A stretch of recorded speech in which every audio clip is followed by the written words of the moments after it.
যেতিয়া মই অসমৰ CM হৈছিলো এনে ইলেকশ্যনৰ ভাষণত মই কৈ দিলো যে 1 লাখ চাকৰি দিম তেতিয়া মইতো ভাবাই নাই যে মই দিব পাৰিম মই বোলো ইলেকশ্যনটো জিকিব লাগে গতিকে কৈ দিও পিছত 40-50 হাজাৰ দিলেও হ'ব 1 লাখ দিব পাৰো নে নাই কিন্তু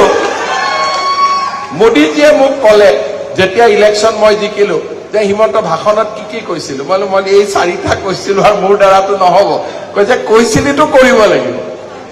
আজি আমি 11 মেত একেলগে 50,000 ল'ৰা ছোৱালী গভৰ্ণমেণ্ট চাকৰি দিম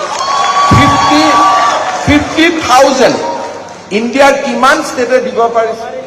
आपके लिए भी मैं लास्ट में बोलूंगा एकदम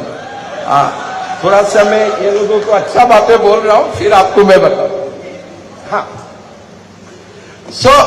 50,000 सरकारी चाकरी আৰু আপোনালোকে অসমত গৈ গম পাব কোনো এজন লৰাই 1 টকাও দিবলগীয়া হোৱা নাই কোনো টকা পইচা নামে নাই না কোৰ্ট কেছ আছে না টকা পইচা আছে এইবিলাক দিনৰ পৰা আমি অসমটো বহুত বেছি আতৰি আহিলো আৰু লাহে লাহে এতিয়া মই চেষ্টা কৰি আছো যে এপল মোবাইল বনোৱা ফ্যাক্টৰীও গুৱাহাটীত যাব লাগে অসমত যাব লাগে so I am also working for massive industrialization of Assam গতিকে যাতে আমি যিমানবোৰ মানুহ অসমৰ বাহিৰত আছো লাহে লাহে আমি ঘূৰি যাব পাৰো